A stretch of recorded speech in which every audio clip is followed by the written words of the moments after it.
that fool. Hit him, hit him, hit him, hit him, hit him, hit him, hit him, hit him, hit him, hit him, hit him, hit him, hit him, hit him, hit him. Smash him up, watch that move. Went too swift, can't catch these dudes. Hit him, hit him, hit him, hit him, hit him, hit him, hit him, hit him, hit him, hit him, hit him, hit him, listen, hit him, listen. This Eagles talk, this talk Eagles. Philly bleed green, it's from your people. Fly, Eagles, fly. Let's beat the squad. Big Pat Shell and Dante the Dark Child. Drop the stats on them, drop the facts on them. Spur King, baby, let's get it on. Hey, fam, it's your man Dante the Dark Knight, and welcome to another edition of Eagles Talk, off-season edition. OTAs are going on, and we got some reports coming out of OTAs, so we got that to talk about. We are on our off-season schedule, so you do not see our normal gang here. You don't see Nichelle. You don't see Pat. It's just me, the Dark Knight. So I'm going to ask you guys to help co-host the show tonight, as you do all the time. You always give me lively conversation in the chat room. I hope that there are enough people that are actually in the house tonight that could help me out here. I'm just going through here and making sure I notify all of our Bird Gang members and let them know that Eagles Talk is on. Come on out, sit down, and let us talk about what you have been hearing about Eagles Talk. I'm sorry, not Eagles Talk. What you've been hearing about our football team, the Philadelphia Eagles, and you can join in the conversation and the discussion. I'm sorry, I'm tongue-tied a little bit tonight. We have a lot of things going on. We've been hearing good reports coming out of OTAs. Our young guys are doing their thing, and Jordan Davis and all. We're going to talk about that. But first, we have to do our customary salute to our Philadelphia Eagles. So let me get my beverage of choice. So let me just say that you are watching Eagles Talk, the most unique Eagles coverage show around. That's by us Eagles fans for us Eagles fans. And here on Eagles Talk, I got to do everything tonight. I don't have a producer. I don't have a soundboard or anything. So just bear with me a little bit because I have to get the soundboard connected here. So let me just do that. So you are listening to Eagles Talk, the most unique Eagles coverage show around. That's by Eagles fans for Eagles fans. And here on Eagles Talk, we like to talk about our favorite football team, the Philadelphia Eagles. And we do so in such a relaxed manner that we enjoy our favorite adult beverage in the form of shots. So, Delvin Cook, Delvin Cook is coming? I don't want Delvin Cook. We don't need Delvin Cook. All right, we don't need Delvin Cook. All right, let me just test this sound right quick. All right. Okay, all right, so tonight, I'm still on my non-drinky thing, but I do have some pure juice here, so a natural juice concoction. So I'll just keep on my health kick because it's working. It's working for me. Got my blood pressure down. I'm in better health. So I'm going to continue my off-season program. What's going on? Ready for the season? Yeah, KT, we are. So here we go. To our Philadelphia Eagles, everybody, come on. Let me know what you're shooting out there. I'm doing I'll give you my recipe. This is my concoction. This is beet juice, ginger, lemon, and celery. All right, here we go. So you guys let me know what you're doing out there as we take this down the hatch. 3, 2, 1.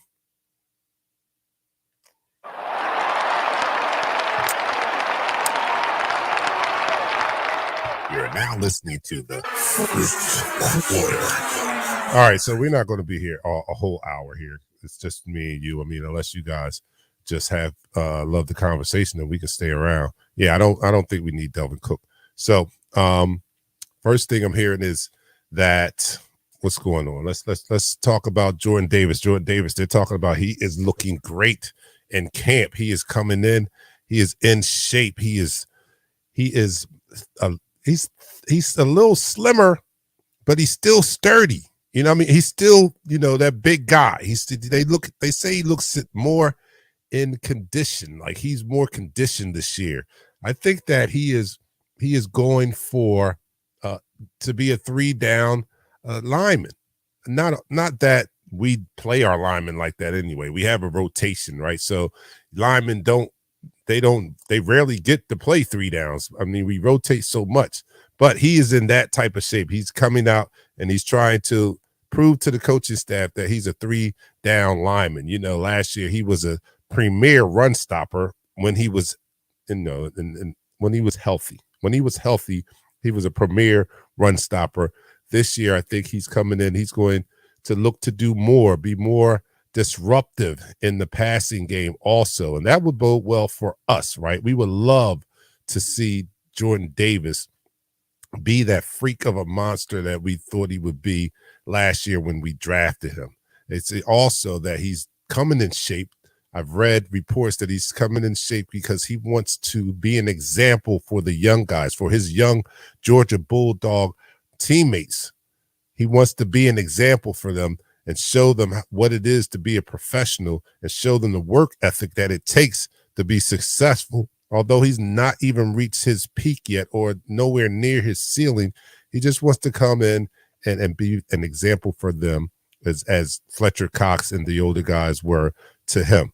Now that's great because we have another monster, a young guy, his running mate from Georgia, that's going to line up beside him, and Jalen Carter. So hopefully they come in, and he's been looking good also. There's reports that he broke one of the blocking tackles, the tackle dummies or whatever, the blocking sled or whatever. He broke something, and I remember my barber saying he broke something, and before he got out, it was the blocking sled. I thought he was saying he broke a body part, and I was about to faint, right? But it wasn't that. It was the fact that he broke the blocking sled, which is good.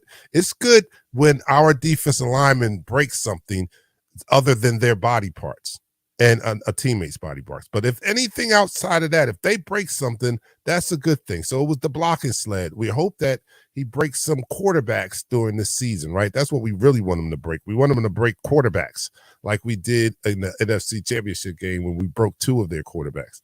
But let me just bring you guys into the conversation.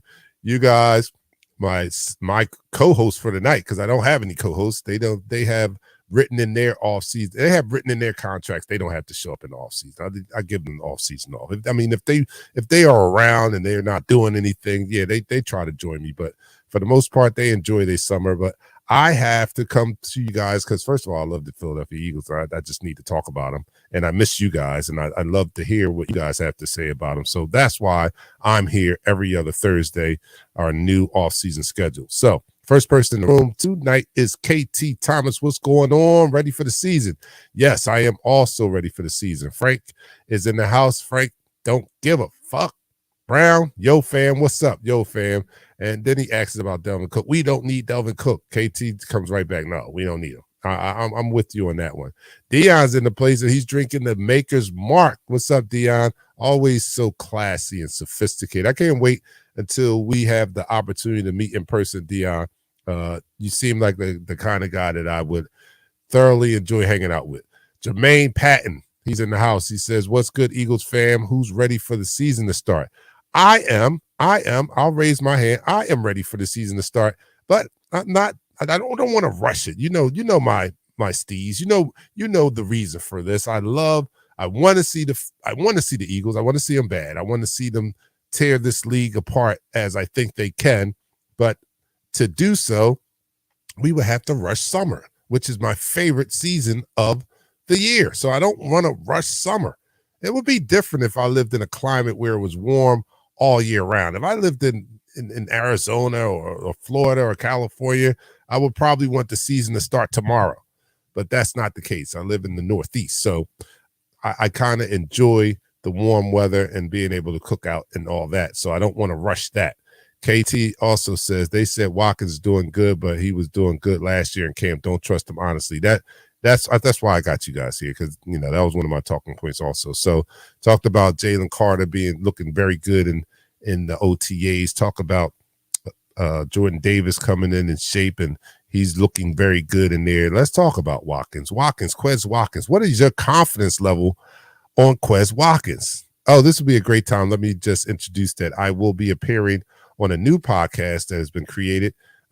Myself and Bird Gang 31, BG31, have created another podcast called State of the Eagles, where we talk about none other than our Eagles. So I will be putting more information up as it comes along. You've probably seen a show or two posted in the Eagles Talk group because we've been on a couple of times, and it's a pretty good chemistry we have between one another. He's totally a homer. You know me, I'm a homer. Don't get me wrong. I'm more homerish than the analysts on TV, but I try to stay objective too. I try to keep a realistic view on our Philadelphia Eagles, but I'm not as objective as those on television and all. I'm kind of homerish, but I'm not as homerish as BG31, who thinks that our record will be 17-0.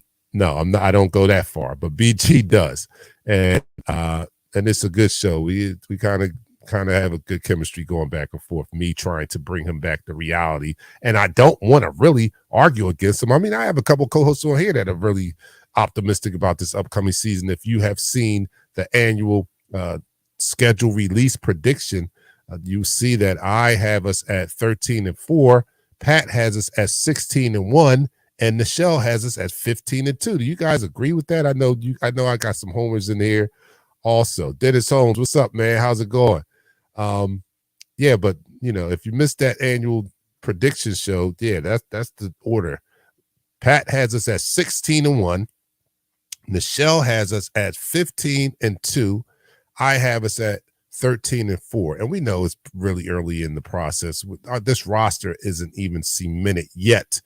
Although there's a good chance that a lot of people on this team are going to be on this team, save for those that get cut and all. But we've seen how we make some late additions, like right before the season. So we know this roster isn't cemented yet. But we have fun. That's what we do. When the record comes out, when the schedule comes out, it's usually around the time when we've had the draft, have signed most of our free agents, and it's a good time to have fun and go through the schedule game by game and make our predictions. So, but I think that is very optimistic, a little homerish on their part by predicting 16-1 and 15-2.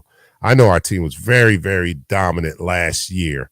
We were 14-3 was dominant, but that schedule was a lot easier than what I perceive this schedule to be in this upcoming year. But getting back to Watkins now. So what's your confidence level on Quez Watkins? I'll tell you where I am. I am not. Quez's stock is on the decline right now. It's on a buy for me. You know what I'm saying? If this was buy, I'm sorry, sell. It's on sell for me. If this was a stock, I say sell it, right? Now, don't get me wrong. I'm rooting for Quez. Quez plays an important role in this offense, right? Because he has the speed. He's the fast Batman, right? He's the speedy Batman. But his dependability is what I question the most. He's not dependable, and he has to be dependable and reliable when the ball comes to him. We've seen him drop a big pass in the Super Bowl. We've seen him fumble away the football against the Washington team, and I don't even know what to call them because they have to fight for their name because somebody else has their name. So I don't know if they'll be the Commanders next year or not. So, but against the Washington team, he fumbled a crucial catch that probably we could have won that game. So his dependability to me is what I question the most. Now, that being said, Nick Sirianni has come out and had glowing praise for Quez thus far in the OTAs. And we understand it's not in pads or anything like that, but he's selling Quez's motivation or focus to that of the Mamba mentality. He's saying that Quez has not said it out loud, but unspoken, his body language and what he's going through is saying like, okay, sleep on me. Y'all want to talk about me? Y'all think I'm not that guy? I'm gonna prove you guys wrong. I want him to prove us wrong. You know what I mean? I don't argue. When I have a problem with the Eagles player, I don't want them to do bad. I root for them to prove me wrong.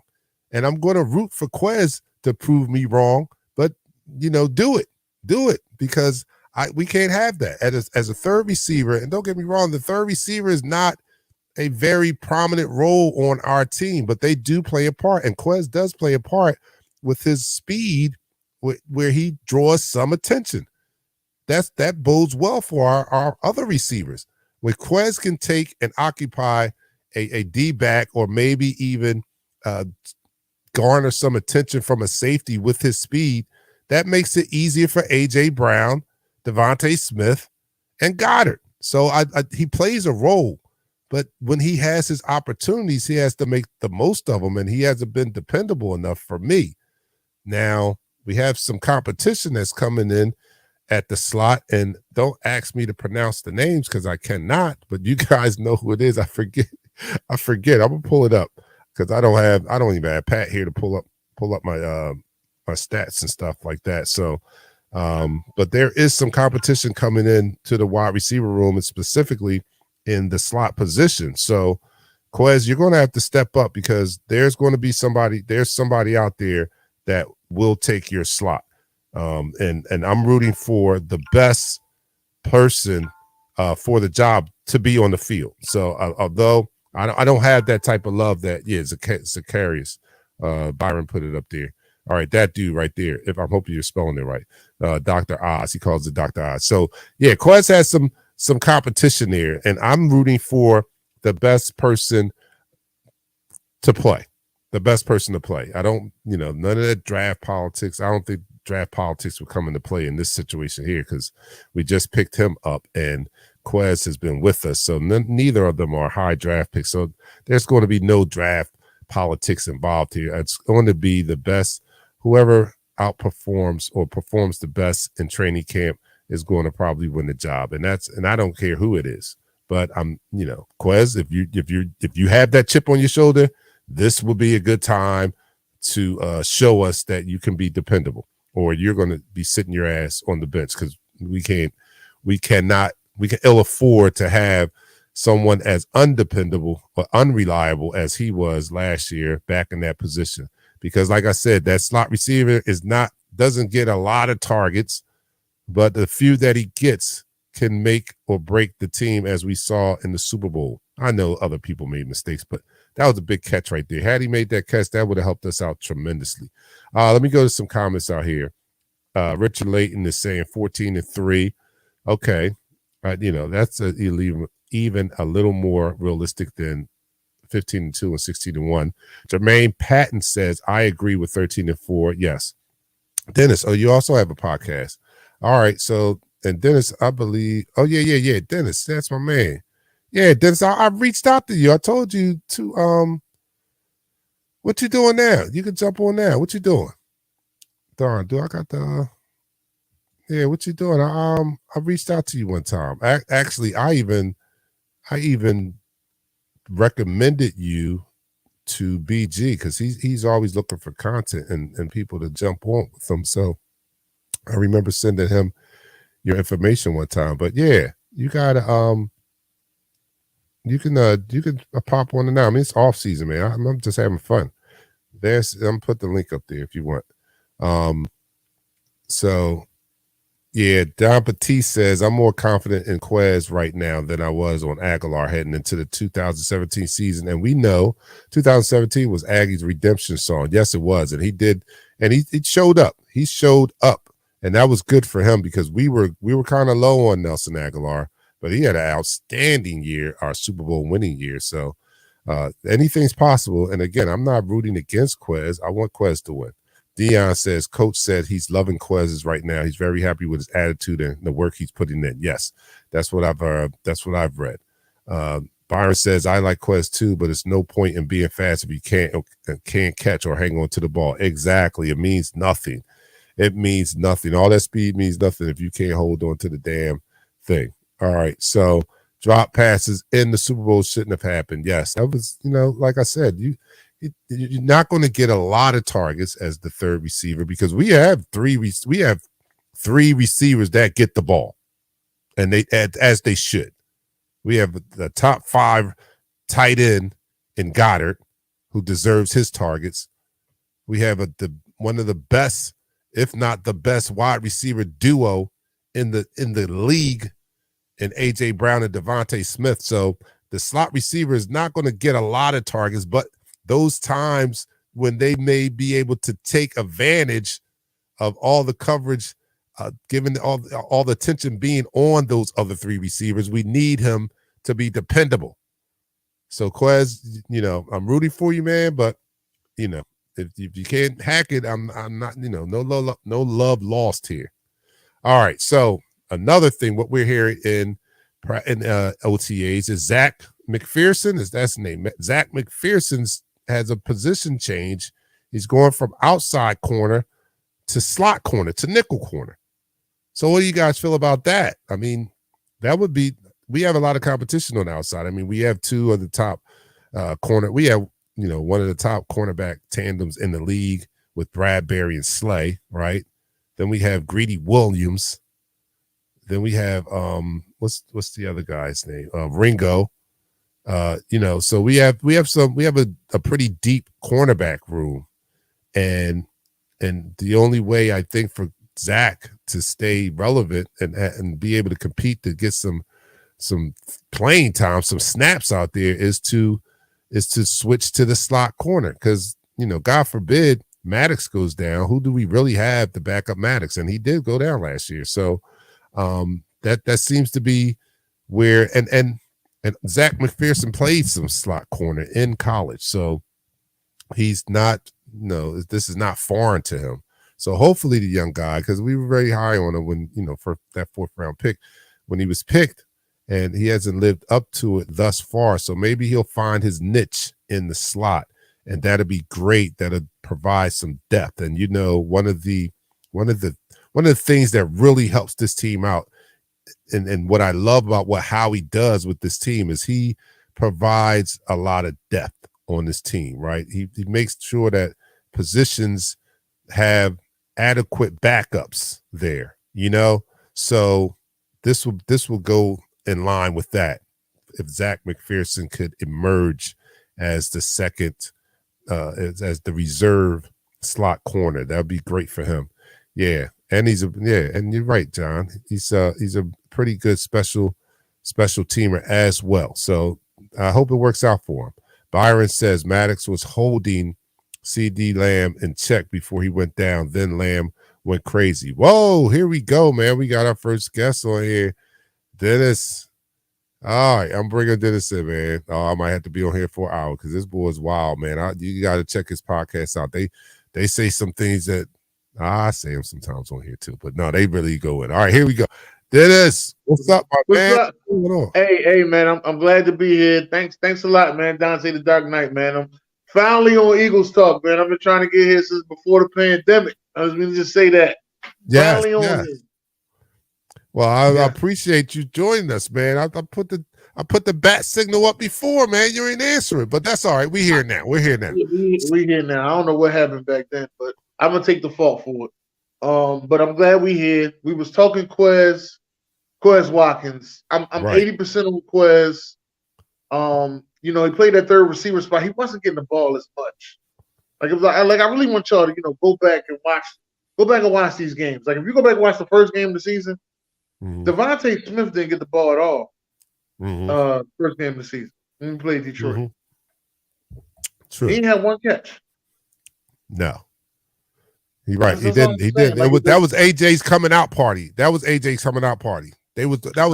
was his welcome to Philadelphia coming out party, and he performed magnificently, and we needed it because who knew that Detroit was going to be as explosive on offense as they were? And how about this? I don't know about you, but I remember the first game very vividly because we won like 38-35 or something like that. It was like Detroit scored in the 30s too. We outscored Detroit, and we were kind of down on the team, right? Because we were like, damn, how we give up 35 points to Detroit. We barely beat them.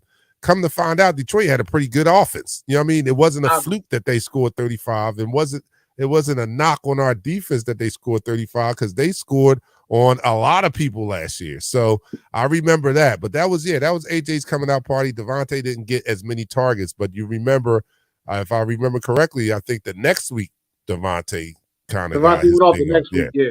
Week 2, he went off. But week 2, Quez catch the big bomb. I was at that game.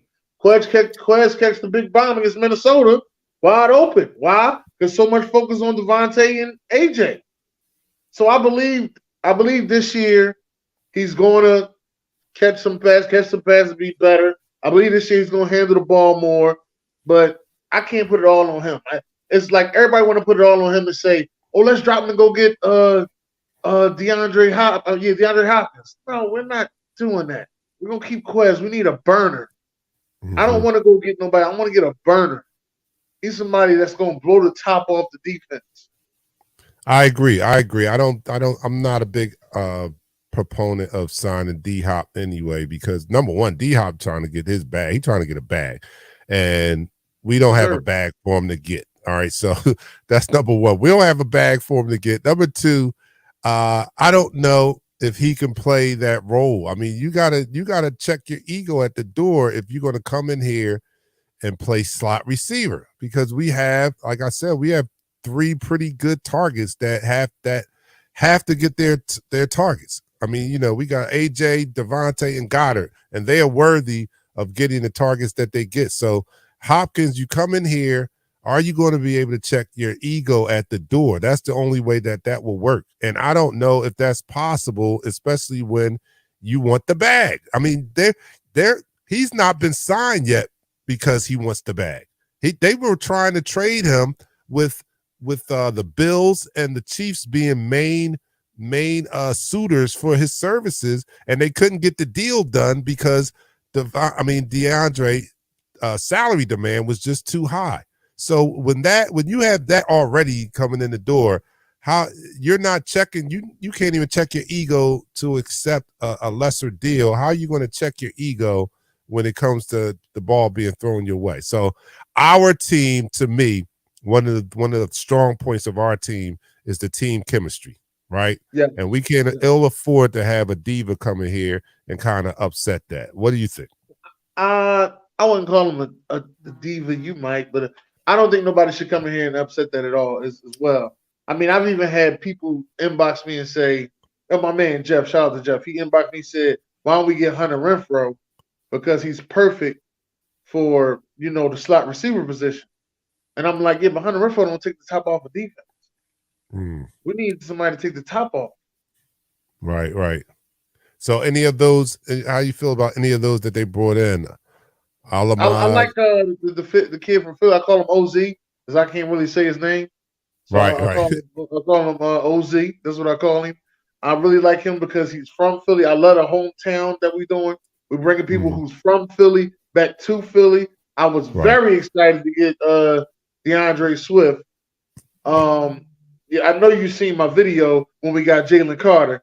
I was hyped to get Jalen Carter. So I love it. So now I'm gonna tell you something that you may not be saying or you may not be thinking, but it's just me. I'm not a fan of Nolan Smith. I'm gonna say this publicly. I'm not a fan of Nolan Smith. I appreciate him, but I'm not a fan of him. All right. Thank you for coming on. We'll see Dennis later. All right. Thank you, Dennis, for coming on here. Boy, he was hilarious. He's a funny guy. I'm only kidding. No. How don't you like Nolan Smith, a potential Hassan Reddick clone? How can you not like that? How can you not like the possibility of having the NASCAR package and Hassan Reddick on one end and Nolan Smith on the other end coming after and Jalen Carter? Oh my goodness, are you kidding me? All right, give me your reasons. I'm gonna hear you out. When he played college, I know he only played half the season last year, but he only had 3.5 sacks. And I'm sitting there like, how a guy so athletic, so well put together, only getting and on that dominant defensive line. That defensive line was dominant, but you only came out with 3.5 sacks. That's all right because listen to what he's being added to, and this is what contributed to some of our defensive star success last year. The fact that GJ led the league in interceptions and missed like 5 games. The fact that Hargrave double-digit sacks from the defensive tackle position. These things happen because of the talent that surrounded them, right? I mean, like, you can't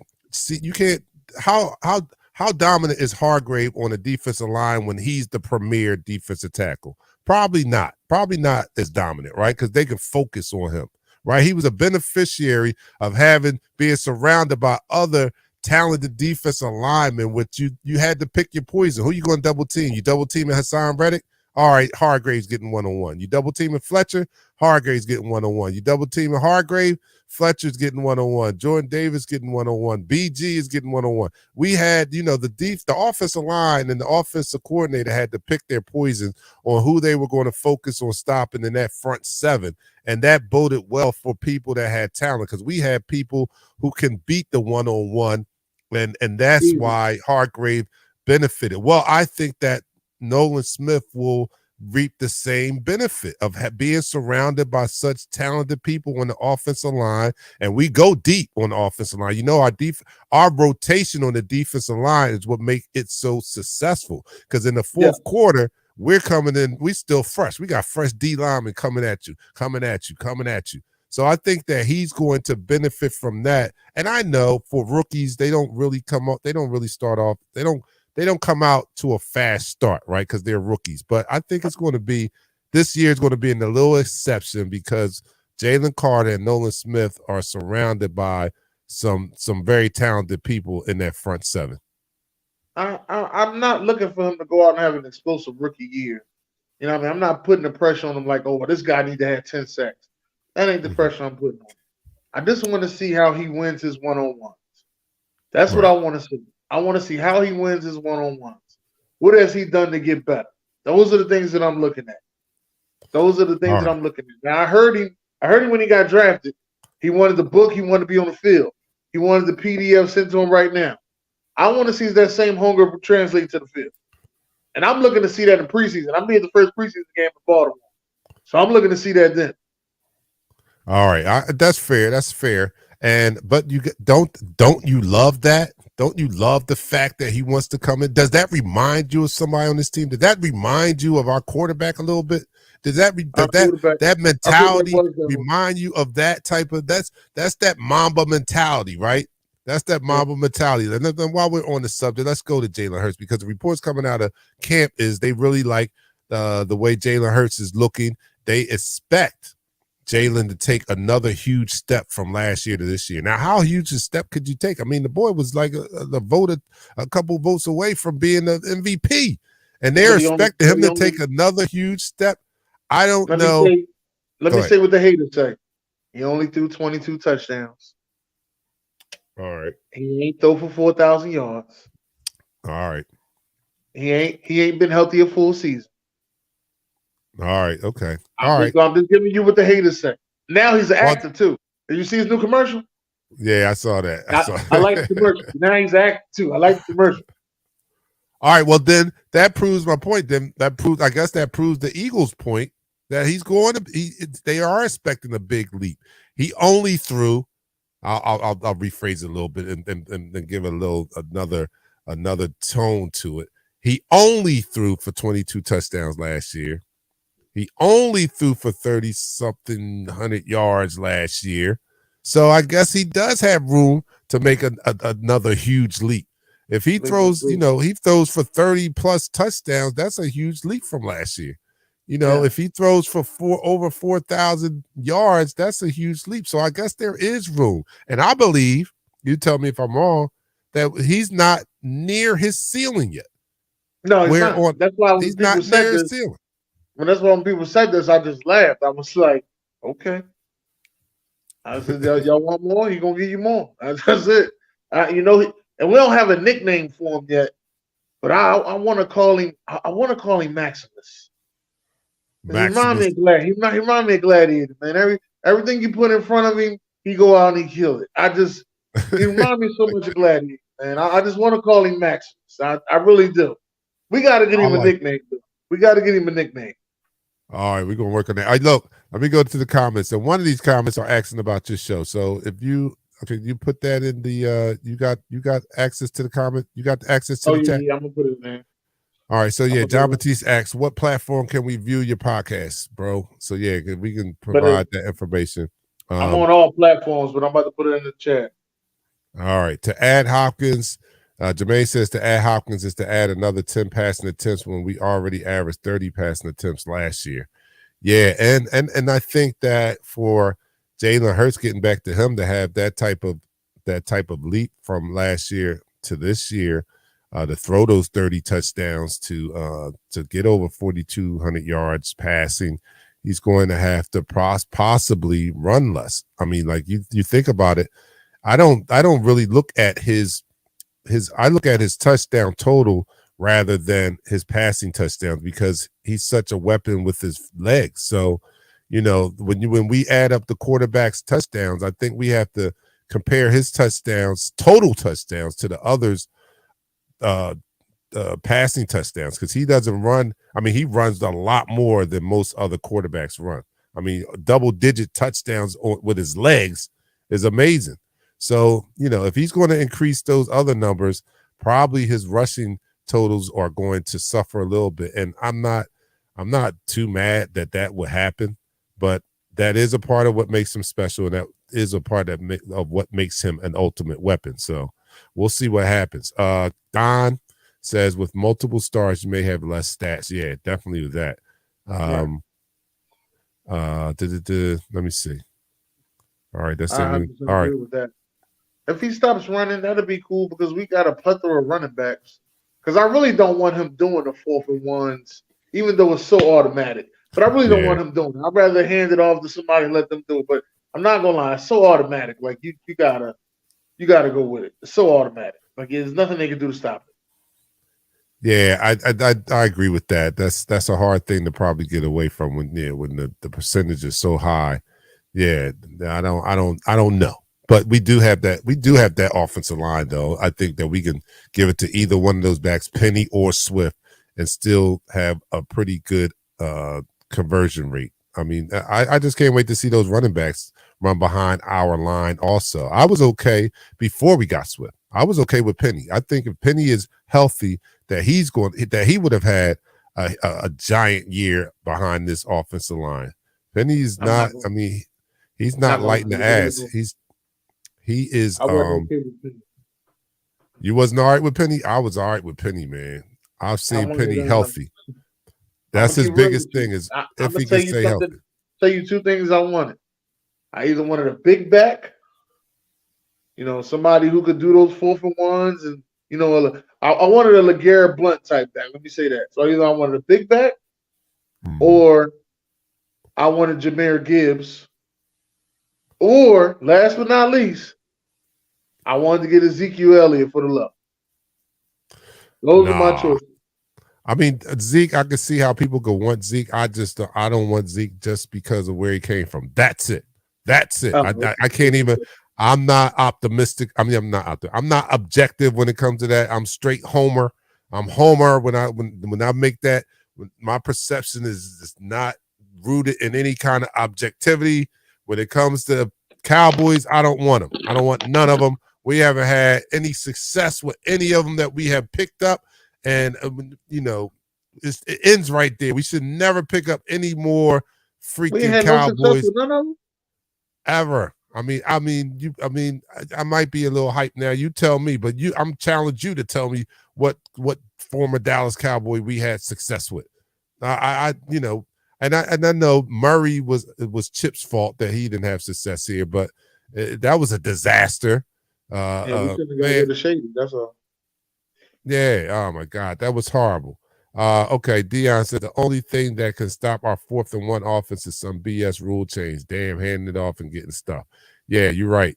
Jermaine said definitely wanted Henry. Oh yeah, Henry, that would have been crazy. Henry would have had the Alabama offense and the Georgia defense. Yeah, we definitely would. I said that was a need for pettiness. All right, look, we gotta stop and do a quarter break, So you're watching Eagles Talk, the most unique Eagles coverage show around. That's by Eagles fans, for Eagles fans. And here on Eagles Talk, we like to talk about our favorite football team, the Philadelphia Eagles. And we do so in such a relaxed manner that we enjoy our favorite adult beverage. You don't have to have an adult beverage because I don't have an adult beverage. You can have whatever the beverage of your choice because I am on the wagon in the off season. I am just doing some beet juice No, it's not beet juice. It's beet, ginger, lemon, celery. Yeah, juice. Okay. So I'm You gonna do a made that shot of yourself? this. So you guys do a shot of whatever you got out there. I know that Dion is doing some high acidity bourbon or something like that. Let me know what you're doing out here. But here we go. So to our Philadelphia Eagles, down the hatch, 3, 2, 1. One.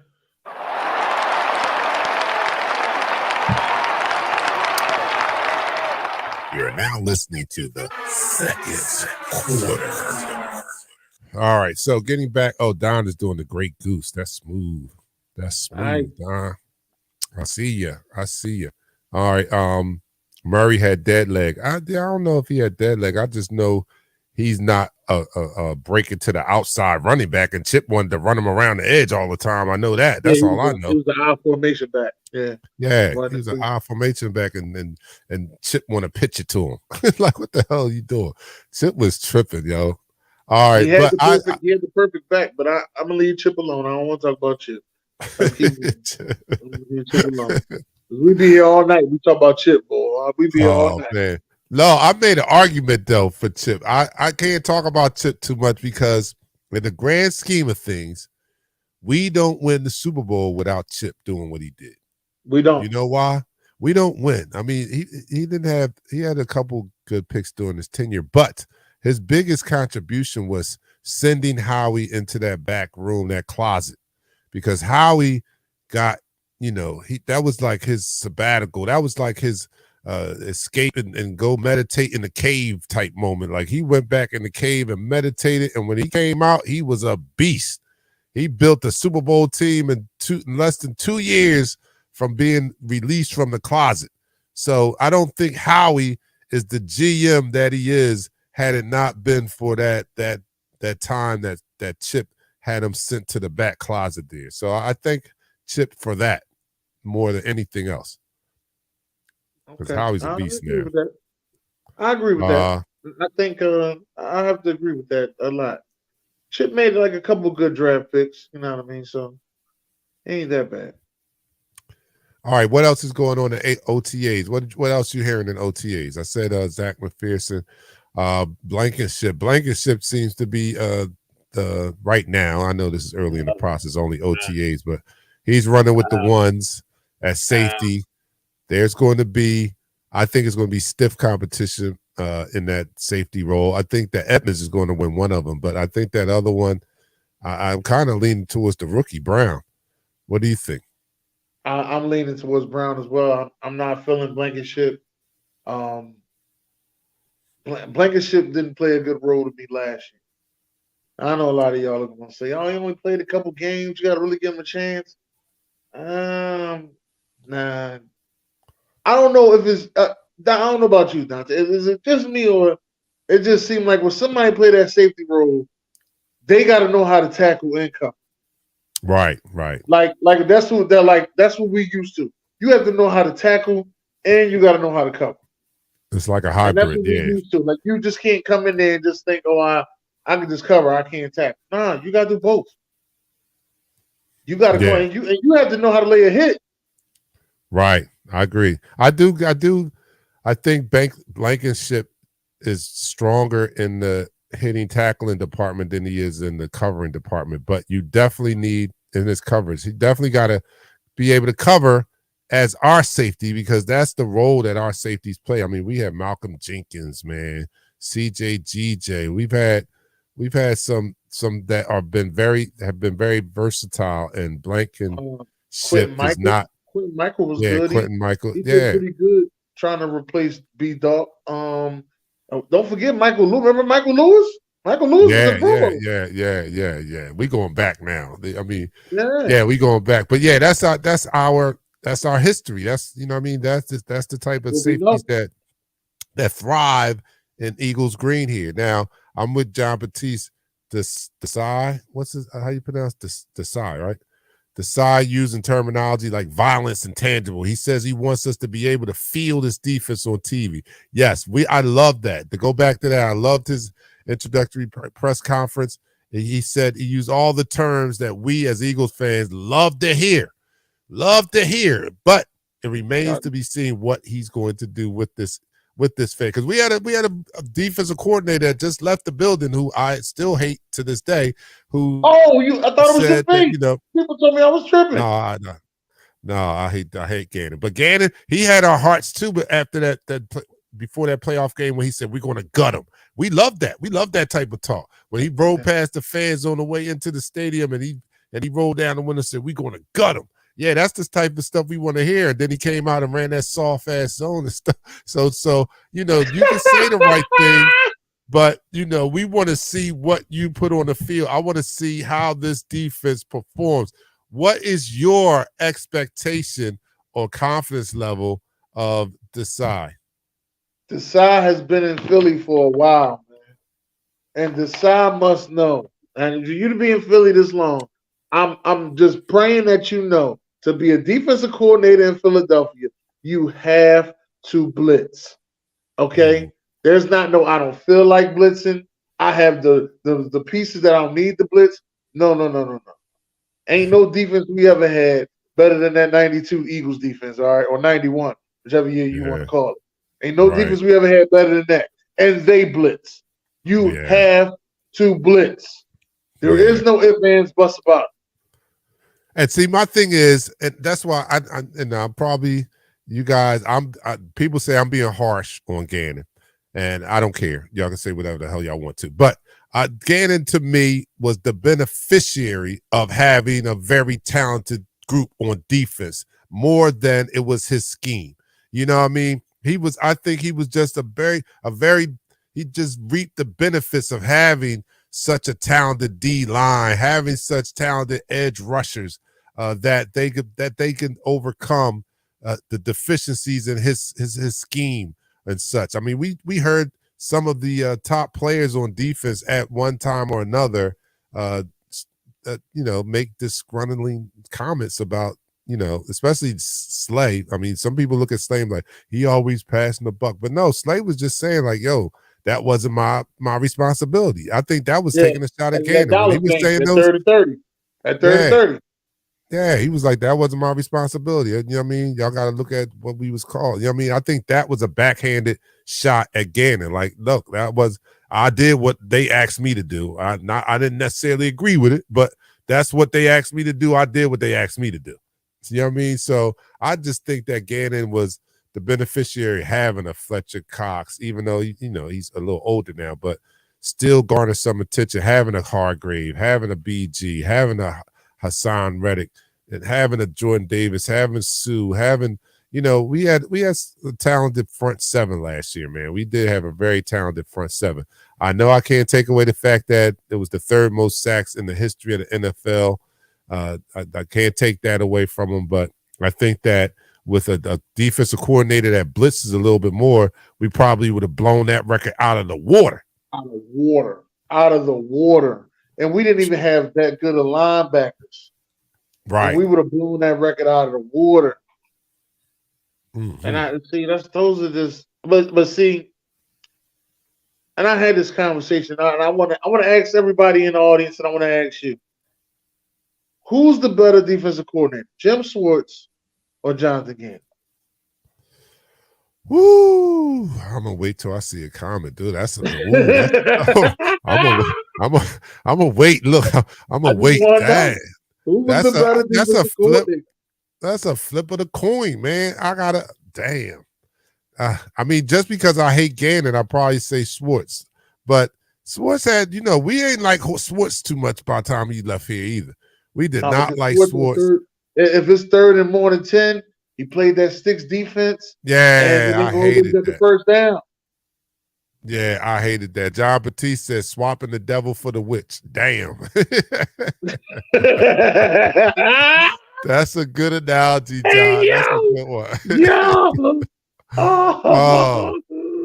Damn, I don't want to pick Gannon, but I might add to, because that sticks defense was horrible. We hated it. Was horrible. It lost us a lot of games. Yes, it did lose us a lot of games, man. I hate to say it, so I'm not. But y'all know where I would have to pick. Don says it's Gannon if his blitz package was there. I hate to say the name, but then I think about the Super Bowl when we gave up like 1,000 yards. We gave up like a half a G to Tom Brady in the Super Bowl, yo. That was Schwartz's defense. That was Schwartz's defense, yo. The Schwartz defense got us 1 sack and 1 turnover, man. Yes, that much Against needed Tom sack and Brady. turnover. Oh, that was the man. If it wasn't for Nick Foles, man, I don't know where we would be in that Super Bowl because Gannon's defense couldn't hold water. Oh my goodness, yeah. But yeah, that's a good point too. John says that Schwartz's defenses weren't as talented though. But even, I mean, come on, if we just look at his philosophy, how much more effective would this defense have been if Schwartz was running it and running sticks defense with the top cornerback duo in the league? Oh man, we would. I hate to imagine how we respond to Schwartz playing sticks defense with Bradbury and Slay. Could you imagine that? We would probably be down at the link with tiki torches. I'm talking like no. I can understand that, man. Yeah, because I agree. All right, it would be mutiny, yo. It'd be riots going on. You have to say it's Gannon, then that's one of those ones. I'm gonna put the poll question out there. We're gonna see what they say. All right, we got one Gannon. Schwartz defense weren't talented. No, you're right. So I guess that's two votes for Gannon. I would say. I mean, just by. I mean, Schwartz's defense weren't as talented. I don't know who's that to vote for. John, come on, give me which one. Which one would you have to take? If you had to take one, who was better, Schwartz or Gannon? I think Don said Gannon. Nobody's definitively saying either one. Like nobody. And he said it right, John. You referred to it right. Swapping the devil for the witch. You can't. Nobody's definitively saying either one. He was Schwartz. Oh, I'm with Schwartz. Oh, so John is with Schwartz. Okay, he was the same way with the Saints. Yo, yeah. So, yeah, that's a good one. That was a good one. If I gotta pick one, if a gun's to my head.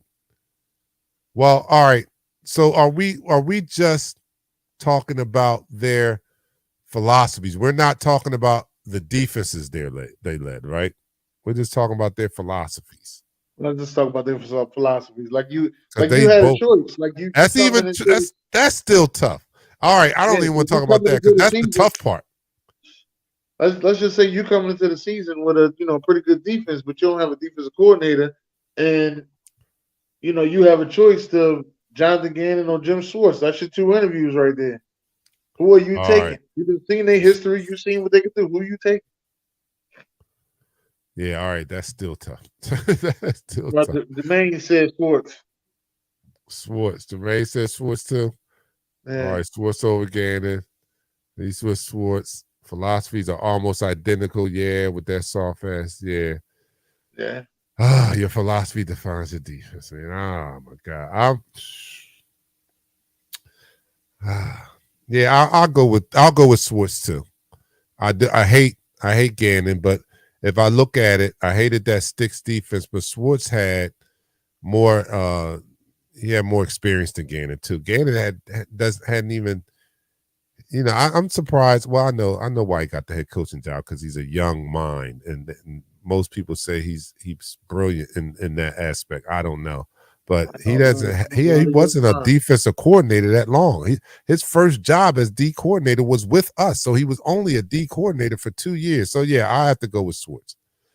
Schwartz, I just have to go with Schwartz. He has more on his resume, so I go with Schwartz. Ed says Schwartz too. Don says your philosophy defines your defense. Now, if we were going to go, it would have been an easier choice if we were going to go with the defenses that they led. It would have been easily Gannon because I think he just had a more talented group of players there over the best year Schwartz had here. I don't think he had as much talent as Gannon had last year alone. So that would have been an easier pick. But yeah, that philosophy, if I was if I had a defense and I had to bring in either one, yeah, that made it a tough one. But I go with Schwartz because one Then thing I had know about Schwartz, his track record is like his first 2 years, maybe 3, with a defense is all he always has success. His first year or 2 with a new defense, he always has success. I don't know if he has brain farts or the rabbit foot he carries in his pocket wears off by year 3, but those first 2 years, he usually has a top 10 defense. Yeah. And he did it with us. Palatero's in the house. What's up, man? Haven't seen you. Thanks for joining us in our off-season broadcast with our special co-host Dennis Holmes from the Ignorant Thinker podcast. And it's just go on any of your your podcast platforms and put in Ignorant Thinker podcast. It's a really lively show. He has a lot of fun on there, and I'm glad he joined us. Finally, we linked up. This is our off season. My co-host. We'll be linking up during the season because I'll probably catch you at a couple games. All right. So we'll be linking up. We'll do that. Did you know if the Eagles signed Fluker? Did the Eagles sign Fluker? I don't think so. No, they didn't. Well, we can use some. I ain't get no new signings yet. All right, let's touch a little bit before we get out of here, a little bit more on the OTA. So I talked about Jalen. I've heard that Swift is looking good in practice. Also, they like the way he looks. That's really encouraging because I think he's going to have a monster year if he's healthy, behind our offensive line. That's crazy. Hometown hero back home, Hero back home, baby. That's going to be crazy. We talked about the sector. Oh, how about we kind of expected that Nakobe Dean was going to assume a leadership position in that LB. I mean, in the linebackers room, right? And he is designated. I think he played 34 snaps last year. Right. But out of the ones that I paid the most attention to is when we played Tennessee. And when I seen him make that one arm tackle on Derrick Henry, that's when I know. I said, no, that's our fucking linebacker right there. Yeah. I don't know why y'all put TJ Edwards in there. That's our linebacker. I don't know what y'all doing. Yeah. I don't know nobody make a one arm tackle on Derrick Henry. Heat-seeking missile in that game. When they gave him, and that's what I'm talking about, man. When you get your opportunity, you have to make the most of it. And he didn't get many snaps, but that's the game that he got because I think Kazir White went down or something. So he got some extended snaps that game, and he showed out in that extended amount of time that he got to play that game. He showed out, and you're right. I remember that one arm tackle, and he was engaged. His other arm was engaged with a blocker. That's right, I was saying his other arm was engaged with a blocker. I had to go back and rewind. I had to go back and rewind. Did he just grab one arm? I said, hold up. We got our linebacker here. Yeah, so, and he has the green dot. You're right. That's what I was trying to get at, John. John says he has the green dot, which means he's the play caller. He's the one that the signal goes into, the play call goes into, and he's in charge of getting the play called and getting everybody in the right position. So that's huge. We all agreed. I think you, I don't know, you tell me if you didn't, but I think we all kind of foresaw that Dean was going to take a major step up and play a major role in this defense. And that is the evidence of it being named to be given the green dot and that responsibility in that defense. That means a lot. That means he's earned the trust of the new defensive coordinator, right? That means he is obviously performing at a level where they feel very confident in putting him there. So, if he lives up to that, which I had every indication to me says that he will, and I can't wait to see him on the field. Pat is my co-host, is not on the show, but he's in the chat room. So I'm gonna go to Pat's comment. He says, don't be surprised by Ellis getting some playing time. Who's that? The linebacker? Linebacker Ellis. Okay. I'm cool with that. All right. I'm cool with that. Pat, what's good, Pat? How's everything? Who you got over here? Pelisandro said that, are we keeping, what's his name? Oh, Quez. And Quez. I Oh, think I we talked should this. keep Quez. I talked extensively opening the show. That was the first subject I talked about here, and I'm not high on Quez. Quez, if Quez was a stock, he'd be a sell for me right now. But I'm hearing good things coming out of camp. Sirianni's really high on him right now. He said he's really working. He's like a dog in OTAs, but it is only OTAs. You know what I'm saying? And we've heard some things like that about Quez in OTAs before in training camp. So it remains to be seen. I need to see more. Hearing the good reports are always, great to hear, but we need to see him do that in the game. You know what I'm saying? That's where he has brain farts. That's where he's not reliable enough for me, not dependable enough for me. So, I'm glad to hear that. I'm not rooting against him. When it comes to having debates on the Eagles between Eagles fans, my bottom line is I'm rooting for the team to do good. So I'm open, Quez. If you're going to prove me wrong, then prove me wrong. I'm rooting for you to prove me wrong, because if you do, that means you're contributing to this team. You're doing a good job, and that's all I really want for this squad, is that you did a good job. But I also want the best player on the field. So if it can't be you, I'm rooting for the next guy to be the best person. I just want the best players on the field. So Quez, if you are in training camp and you're playing with a chip on your shoulder, prove me wrong. I invite you to prove me wrong. Yeah, I remember that year we had Fogle. Man, we was high on Fogle for a couple Oh weeks. yeah, for a couple of We weeks was he was high like, on Fogle for a couple weeks, man. he was TO for a couple of weeks. Like, Oh man, for a couple weeks we was high on Fogle. I don't know what happened after that. well, Oh that just man. showed you the level of wide receivers at the time, when Fulgham is your star receiver, dude. That just showed you the level of talent we had back then. But this is a brand new day. Brand new day. And our wide receiver room is stacked with arguably, what would you say? I think it's between our receivers and Miami receivers on who has the best wide receiver combo. Yeah. Yeah. I would think it'd be like there's a couple 1A, there's, 1B, actually. It's hard there's for a me to couple put other one over teams the other. out there that got good wide receiver duos, but yeah, it's Miami. I'll give Miami theirs. They be first. We'll be second, because All I right. think Waddle is better than Devontae Smith. But I think He's Devontae faster. will be better than Waddle. Yeah, But I think Waddle's better after the catch. yes. Waddle's definitely better after the catch with his Yeah. speed. I think that Devontae is just a dog on his ability to catch the ball. Like, he catches everything around him. Like, Yeah. for a skinny guy, he has Yeah. dependable hands, and he will go up and make those contested catches, which is really impressive to me. And that's what you want in a very good wide receiver. You want him to be able to make those contested catches, and that's the knock I have on Quez. Quez doesn't make contested catches very well. If there's a receiver on him, it's like it ain't even a 50-50 ball. It's almost a 30-70 ball. If he got anybody on him, it's a 70-30 ball. In Quez's case, he doesn't give me any confidence in making a catch on a defensive back. Okay. Well, I think Eli. Well, Paul has another one about the Eli Ricks and Makai Gardner. I think that they make the team, because we do need help in special teams. Yeah, So do that. I think that they make the team because of that.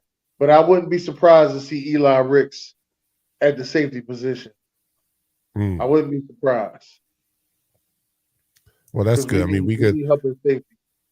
We also need help in the special teams. I know that's not a sexy position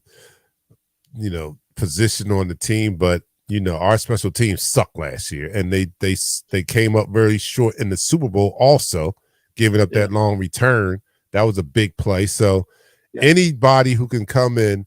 I remember there was a time, and I don't know if they got away from it since Sirianni has been here, but there was a time when we used to, if not draft, we used to pick up or sign players especially for special teams. That would, special teams were their specialty.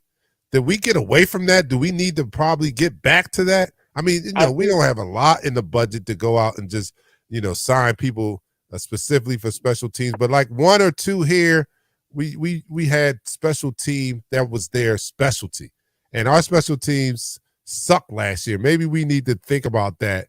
Just getting people that are hungry to play special teams. I agree with that, but I think the last best punt return, kick return guy we had was Josh Huff, and then he got into that trouble, and then that threw that all out the window, and it seemed like we weren't returning kicks like that ever again. Nope, we haven't. Yeah, ever since we cut Huff, that is a good point. That's a great look. No, get out of here, John. Stop playing with me. Talking about I heard J.J. Arthega-Whiteside is available. Nah. Get out. Not bringing him back here. But Ed Clinton says, we don't need a tight end that bad. No, we don't. Ed Clinton says Miami has a slighter, better receiving core. Philly has a better quarterback. Quez is on 3 years as a wide receiver, still better than a good amount of number threes. I don't know. We brought in a number 3 that's pretty good. OZ.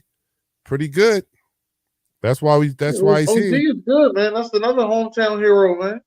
Yeah, I don't know, man. Quez he got his work cut out for him. That's all I can say. But yo, we gonna wrap it up, man. This is Eagles Talk off season. Talked about the OTAs update today. We thank everyone for joining us tonight. You guys help make the show what it is, man. It's hard. It's hard to be on here without co-hosts, but you guys help pass the time and make the time go so smoothly. I always have somebody to talk to. And we're going to thank our special guest, Dennis Holmes, for joining us, because he also helped make my job a lot smoother tonight. Love you, man. So Thank you. If you ever need somebody to co-host with you, send me a message. I'm probably available, but if not, I'll let you know.